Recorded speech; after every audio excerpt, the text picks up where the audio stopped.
Hey, thanks for listening to the show this week. If you want to find out more or listen to previous episodes, you can go to howibuiltthis.npr.org. And if you have a chance, please subscribe to our show through iTunes and let other people know about it. You can also write us directly at hibt@npr.org.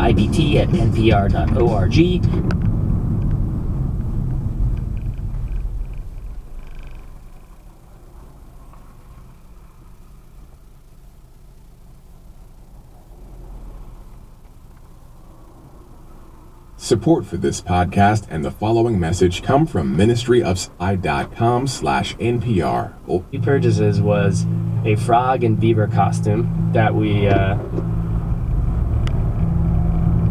one of the kind of funny things we had to figure out was how to quickly market to the college campus. And so one of our early purchases was a frog and beaver costume that we put on. I went to Cornell. I was actually going to Cornell on a recruiting trip for Lehman.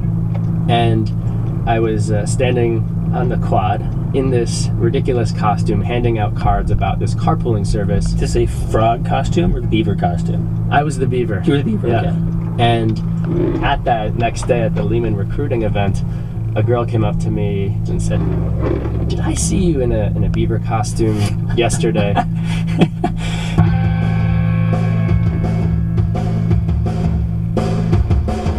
From NPR, it's How I Built This, a show about innovators, entrepreneurs, idealists, and the stories behind the movements they built.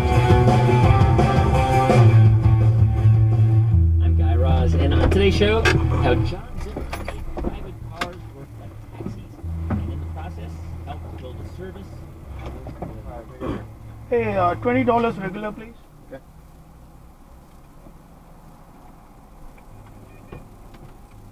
So, do you actually remember the days of walking onto the sidewalk, sticking out your hand, and hailing a taxi? I mean, it feels like ancient history, right? But still, even though this world of instant car rides is just a few years old, we're so used to it that if you're like me, you start to get really antsy and anxious when the Uber or Lyft app says you have to wait for 3 minutes for your ride. And just think about how quickly ride-sharing apps like Uber and Lyft totally transformed transportation in many cities around the world. How in most places they've become indispensable, which has also meant that the competition between the two companies has been really fierce since 2012, when both of them launched a service that turned private cars into public taxis.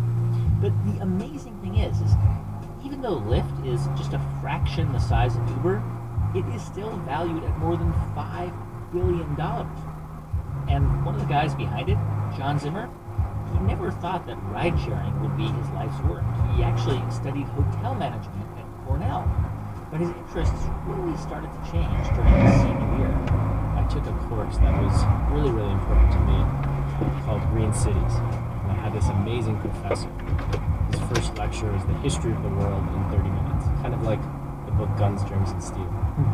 And he ended the lecture saying that we're at a really important time in world history where population density is rising rapidly in our cities as more and more people move there, and resources and infrastructures that were built decades ago are becoming more and more strained. And he kind of challenged us at the end of the class and said, if you don't make this class the most important thing you do this semester, then I don't want to teach you. Because if we don't fix these problems, we're going to have major economic, environmental, and social problems. And that kind of set me on a path, which eventually led to Lyft.